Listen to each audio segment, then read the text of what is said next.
Hi guys, welcome back to my YouTube channel. Today we're going to do a video of a full breakdown of UFC 304, Edwards versus Muhammad II, Aspinall versus Blaydes II. Also recording this pretty early, July 10th. And before we get into this card as well, this is not a betting channel, just me doing my picks and giving my opinions. Just a bit of fun hobby on the side and my passion for UFC. So yeah, anyways, now that's cleared, we'll get into this first fight of the card. Leroy Duncan versus Gregory Rodrigues. You got here Christian Leroy coming off 2-win streak. Guy loves to stay on the outside, constantly using his footwork, moving on the outside, switching stance and targeting the lead leg with his kicks, and using front kicks and side kicks, and mixing up his boxing. Also, he loves to use a lot of clinching and throwing elbows and knees to wear down his opponents over the rounds. Yeah, it's a bit of a definitely step up in competition for Christian Leroy Duncan here, because Gregory Rodrigues, more of the pressure striker, likes to eat a lot of shots and give out a lot of punches, so he goes to war always, and also likes to push his opponent, set up traps with his opponents against the fence, using a lot of clinching, wearing down his opponents and knees and elbows himself. And I've noticed the last two fights is mixing up his takedowns a bit more, and being more calculated with his striking, not getting to wars as much as he was before that loss against Bruno. In that fight with Bruno, he was, not really being more calculated with his clinching. He wasn't mixing it up, just constantly just strike for strike. So yeah, he's definitely changed it up a bit in the last two fights. He's mixing up his takedowns and whatnot. So fight can go either way. Christian Leroy could be, slow down the lead, slow down Gregory Rodrigues by targeting that lead leg and targeting that body, or it can go Gregory Rodrigues setting up a lot of bad spots for Christian against the fence and using his clinching and wearing them down and some takedowns, because you can see he lost against Armin Petrosyan as well. Christian being taken down and controlled there for a bit too. So he does have a weakness here and there when it comes to like takedowns in the later rounds, but we never know. This is gonna be a low confidence pick. I'm gonna go with Gregory Rodrigues. I feel like he's a bit more step up in the competition compared to Christian, but Christian also can prove me wrong with his fight as well. So yeah, next up we've got Modestas Bukauskas versus Marcin Prachnio, I think it was. Play ads. Yeah, Marcin Prachnio, bloody hell. So with this matchup here, Modestas coming off a loss here against Vita Petrino with a check hook, and he's got some wins over Zach Poga and Tyson Pedro. Yeah, he doesn't really strike too much, doesn't throw too much output, throws a lot of leg kicks, and yeah, his striking pretty simple. It's not the best, and yeah, he uses more clinching to his game and tries to wear down his opponents and whatnot with knees and elbows over the rounds. That's how he gets his little brownie points. But yeah, going against Marcin Prachnio, I know a lot of people hire him Bukauskas, but at the end of the day, I feel like Marcin Prachnio, he's a guy that likes to work on the outside. He's got some good footwork, and he targets the low leg kicks and the body kicks and the high kicks. So he's constantly moving around. But the problem with here Marcin Prachnio is he gets taken down a fair bit. He lost to Vita and Philip Lins, but constantly getting taken down and controlled. So maybe Modestas can work that in his game with his takedowns, but again, we don't know, because Modestas doesn't really use much of his ground wrestling, so more of a grappler than anything. So yeah, with this matchup, I'm gonna go with Marcin Prachnio, but because I feel like he's gonna throw a lot more output and constantly moving around and frustrate Modestas. And yes, he's a bit older, and yes, this is a low confidence pick, so I'm gonna go with Marcin Prachnio, but Modestas could surprise me here as well. Next up, we've got Sam Patterson versus Kiefer Crosbie. Sam Patterson here is coming off a win against Johan Lanisi, whatever. he's got knocked out by he's another guy that he's not so good on the striking. Like he throws some lazy ass leg kicks, and that's how he got countered with this fight here when he got knocked out by It's just, yeah, his strike is not the best. He doesn't throw much output. He looks for the counter left as well, I've noticed. So he loves the counter left strikes. But offensively, not that great with output as well with his striking. His chin's always up in the air as well, so it's very tall for the division. So, but his grappling is very good, and his BJJ is very good. So he relies on that more than his striking. And with this matchup here with Kiefer Crosbie is not the best striker. Like, he loads up on his punches a lot, and he defensively gets hit a lot as well. Kiefer Crosbie, and he's been submitted a fair bit too. So he's got submitted by GCA. He's got a couple of KOs outside of Bellator and UFC, and he's lost in Bellator by doctor stoppage and even struggle. So ground game not the best by Kiefer Crosbie here. So yeah, if Sam Patterson doesn't get hit or chinned in the stand-up, he'll definitely get this fight on the ground here, and he can get a submission win. I'm going to go with Sam Patterson, low confidence pick, but if Kiefer Crosbie finds that chin, he'll definitely knock him out.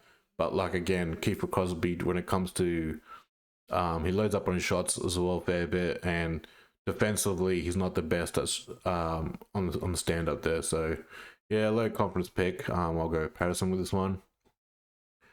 And next up, we've got Mick Parson here versus Łukasz Brzeski. It's a heavyweight fight, so it's going to be quite sluggish. Mick Parson is coming off, he's on a win streak here. Coming off a win over Muhammad Usman. Bit of a boring fight. He got tagged up in the first round there. He's not the best striker. Very simple striking with the 1-2s. And Muhammad Usman caught him with like a lunging flurry. So he's more of a guy that likes to target the legs, so that's how he did get that win off. Usman is targeting the leg kicks and using a lot of clinching and whatnot. He's another, just likes to target the leg kicks and using his clinch game, elbows and knees, and likes to take his opponents down and submit him there. So with Łukasz Brzeski, this is a good tailor-made for Mick Parson. So Brzeski here, he doesn't have the best stand-up. He throws a lot of leg kicks, but when it comes to boxing, he's not that great with his hands. Coming up a win against Valter Walker, but he was constantly taken down by Valter Walker, and Valter Walker's still new to the UFC as well. So he had issues with the takedowns there.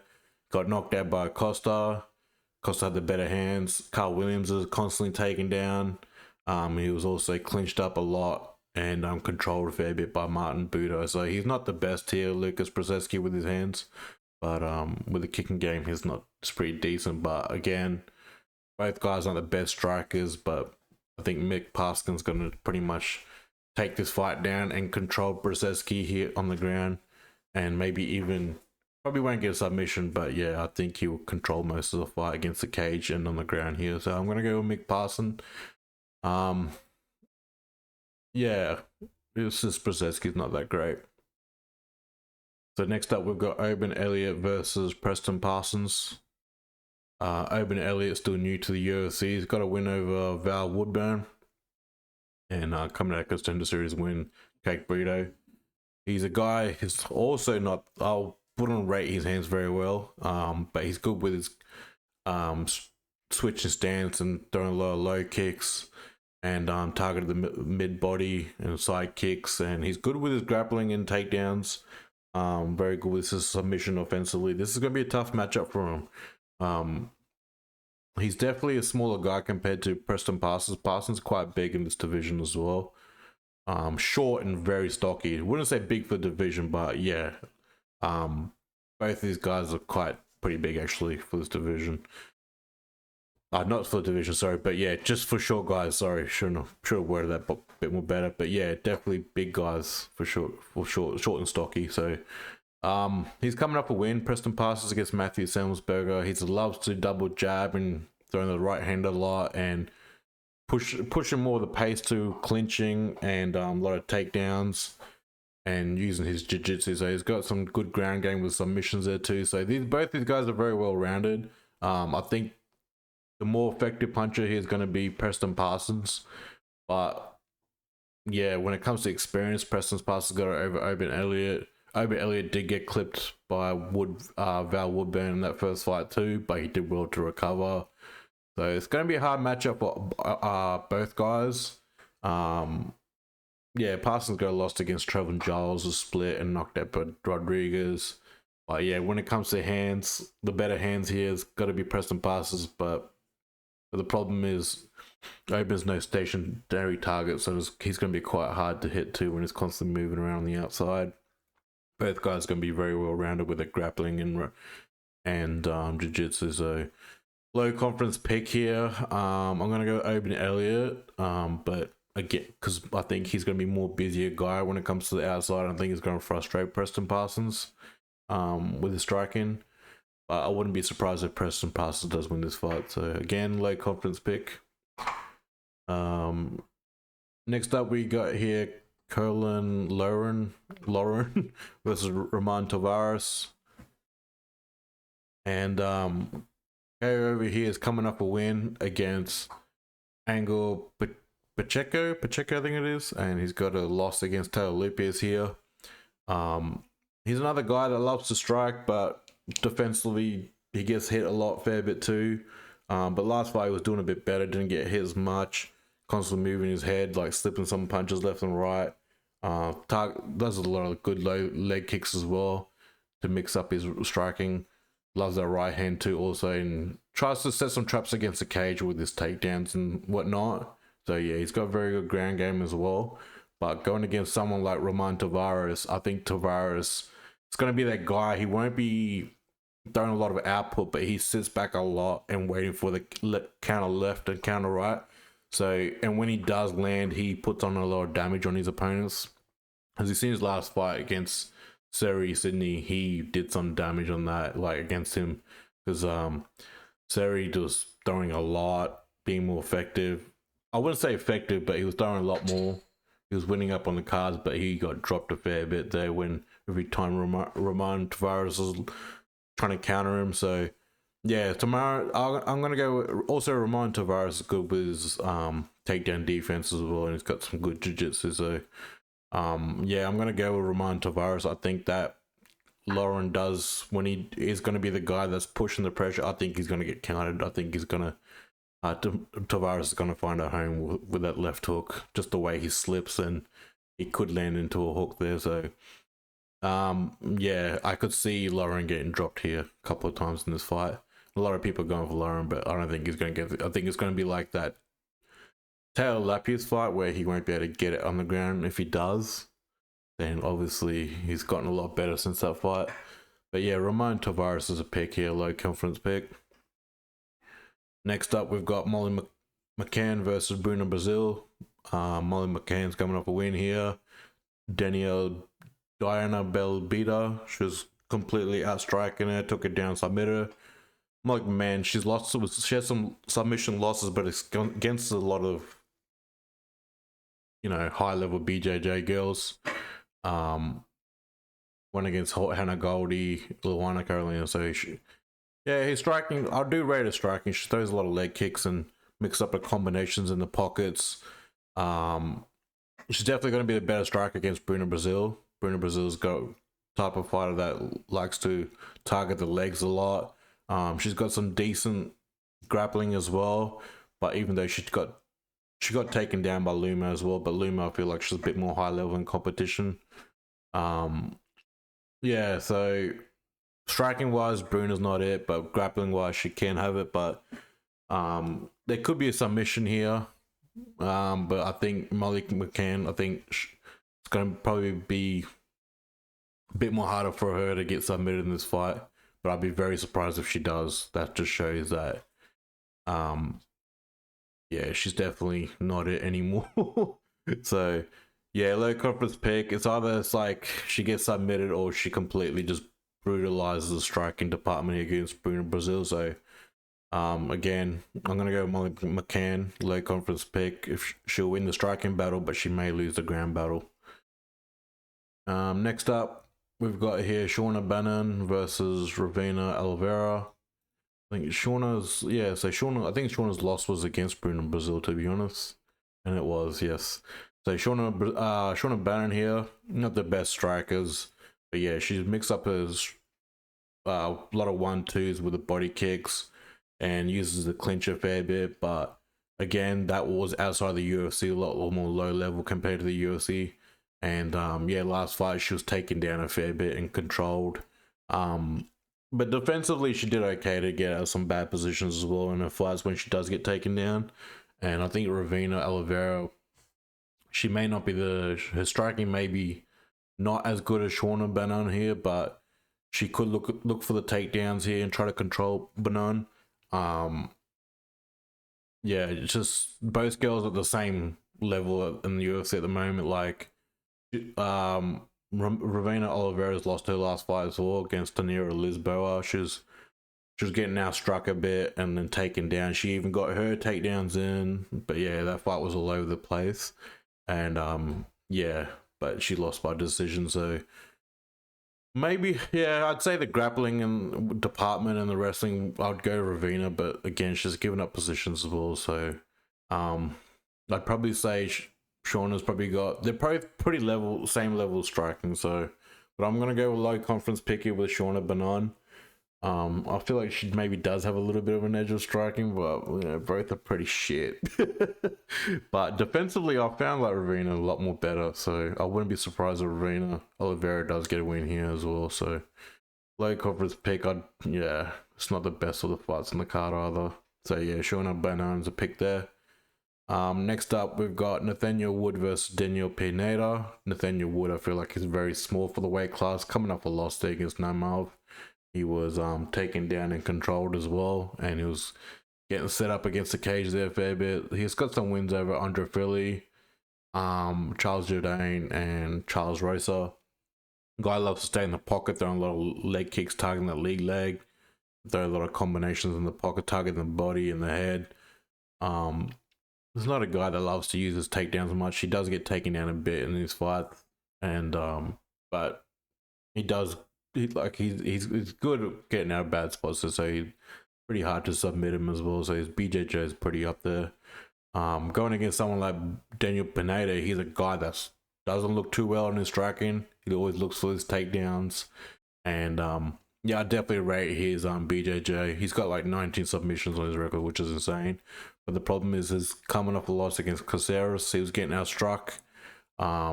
And yeah, just completely dominated that fight. And he's an older guy in this matchup, 238 years old. He's got a submission win over Tucker Lentz. And yeah, I probably accidental Andre Philly, and then Cub Swanson loss, got knocked out. So I don't rate his stand up too well. He doesn't throw a lot of output. Daniel Pineda throws a lot of leg kicks, but his boxing is not that great. So overall striking not very good, but ground game is definitely up there. So he'll be looking to get this fight on the ground and try to submit Nathaniel Wood. Maybe he could, because Nathaniel Wood is, like I said, he's a very, very small guy for the division, and he's struggling to make it to bantamweight. So fair enough.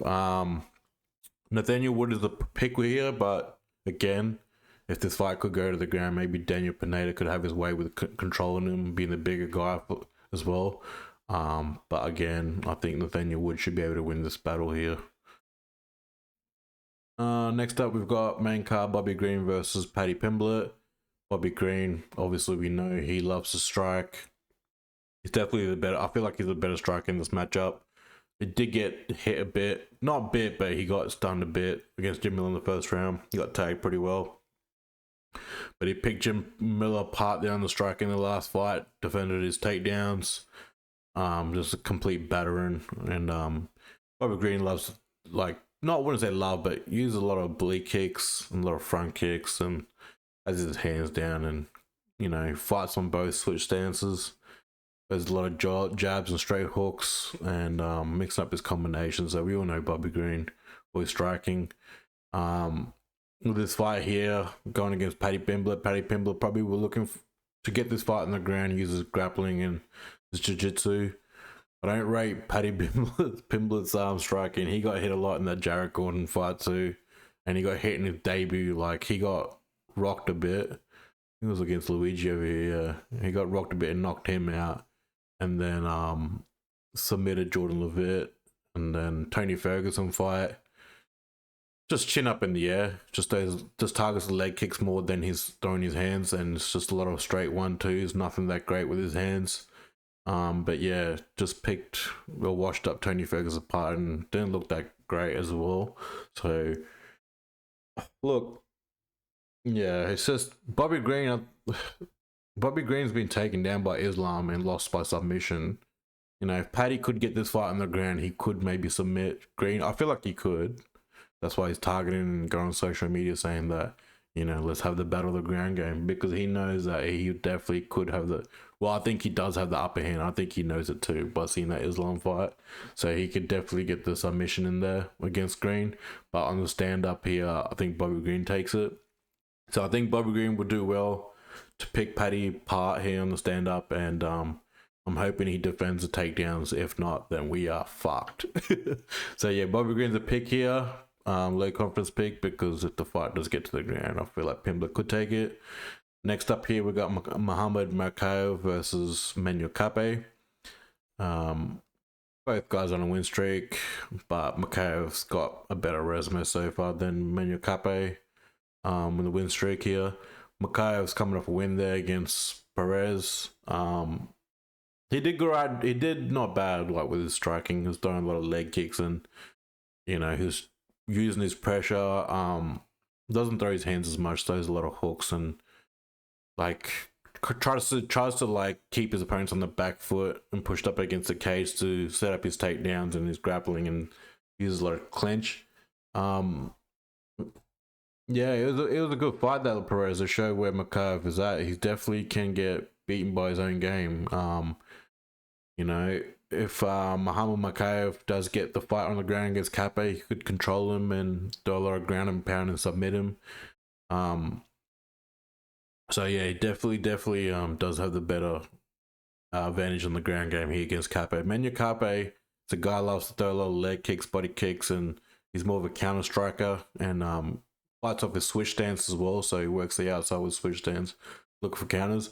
The only issues I've got here with Manel Kape is he has been taken down in fights, and when he is taken down in fights, it's because he throws a lot of stupid spinning elbows, a lot of spinning kicks in the pocket, like unnecessary ones.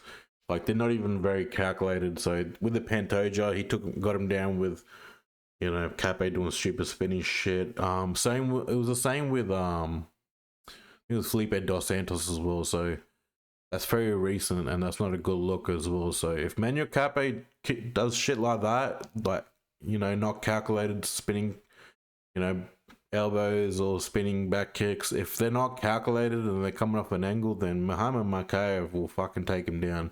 And Pantoja showed that. So I feel like Muhammad Mokaev's gonna be looking for those little mistakes of Manel Kape getting overzealous with his striking there. So Mokaev's a pick here, but again, if Kape kind of cleans up his spinning back kicks and spinning elbows and all that shit in the pocket, then he could get this win, because he's definitely the better striker.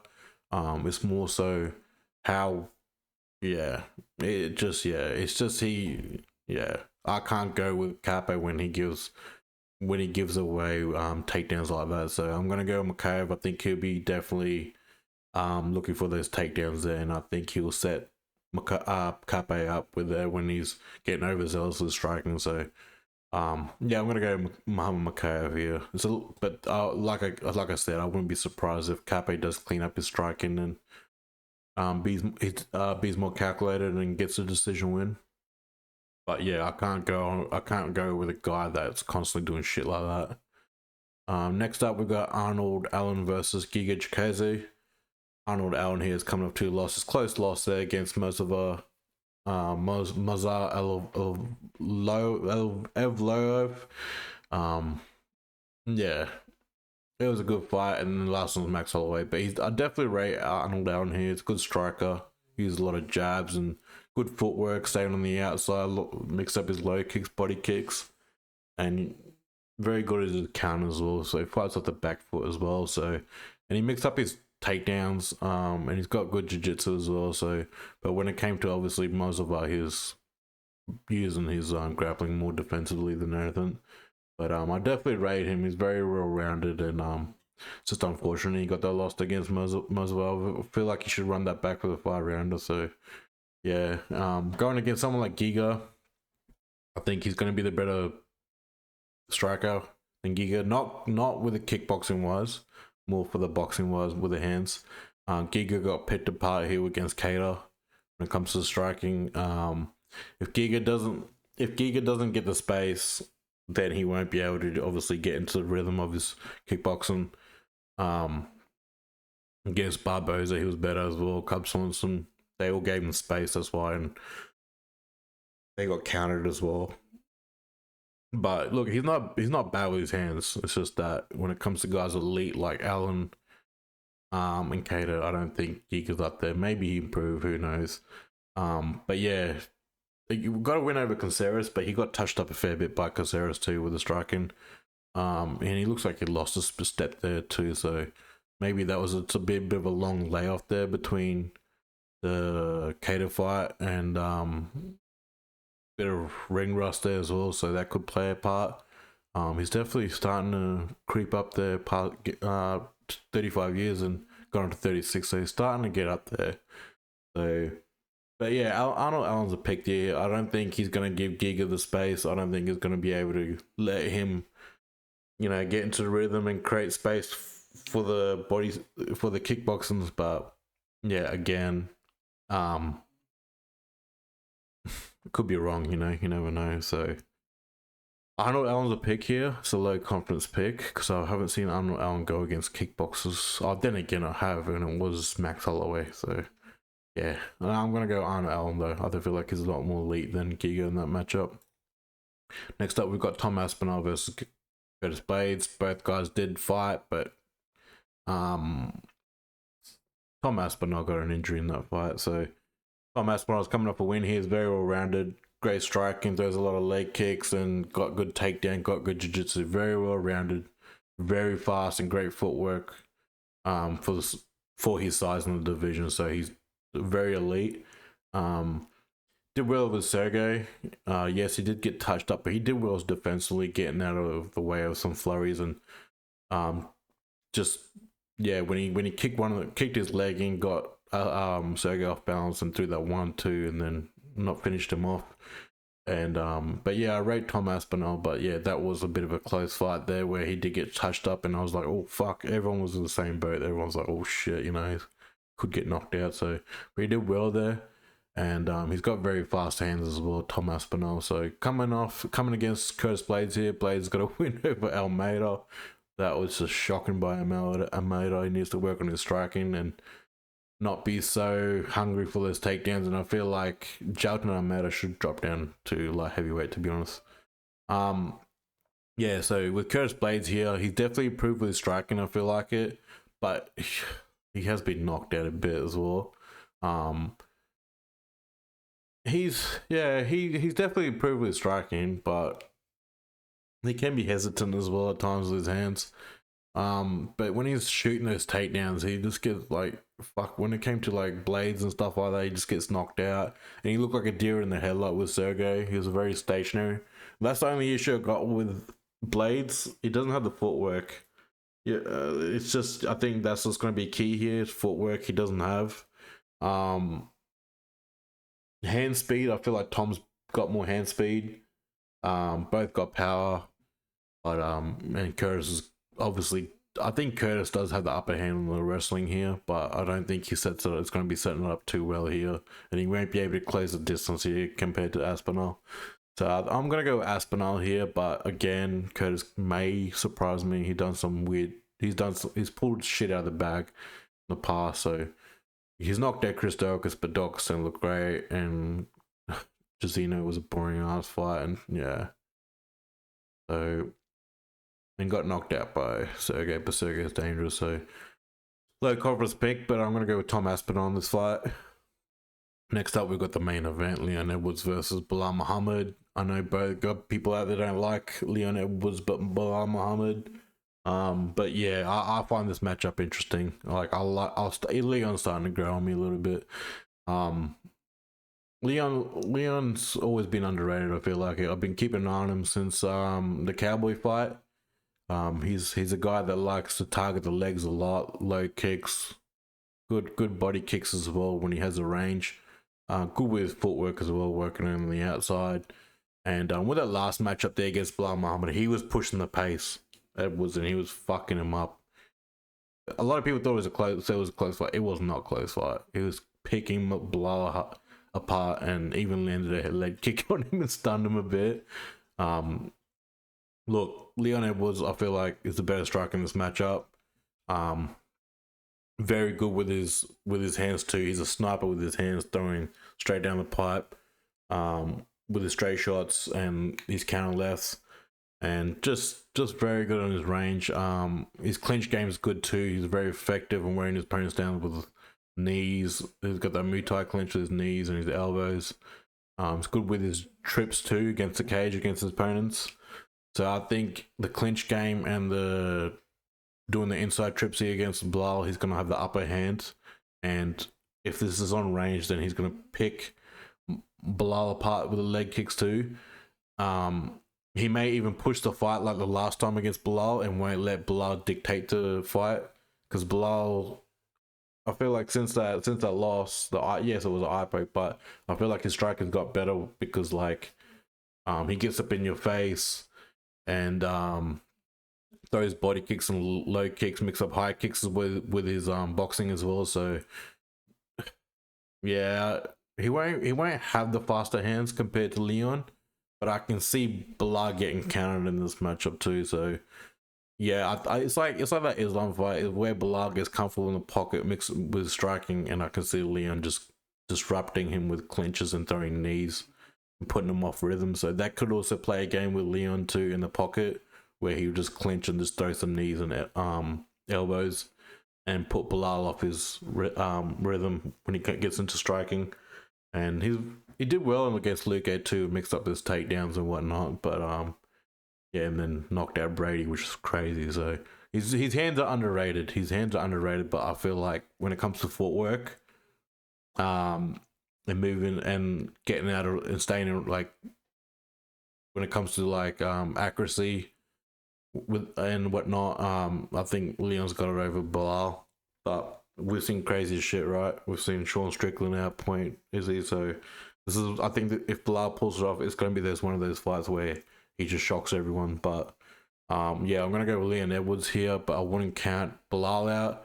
But he's also getting old too. He's almost, he's 36 years old here. So, and he hasn't fought for a good year, I think. Yeah, Gilbert Burns, and Gilbert was injured in that fight too. So first round was close. After that, it was just, yeah, him trying to put out a dead horse at that point. But no offense to Gilbert Burns, but yeah, he didn't really throw much out because he was injured. So yeah, Leon's a pick here. But the fight I think will be a lot more closer than we think. But if not, yeah, the first 2 rounds, if Leon gets his striking away the first 2 rounds and ends up being a fast starter, then I don't think this fight was going to go to decision. I think he'll get Belal out of there. But if he lets Belal dictate the pace and, you know, letting him get comfortable in the striking and whatnot, in the first round or first 2 rounds, I think Belal could get his game plan, get going and overtake.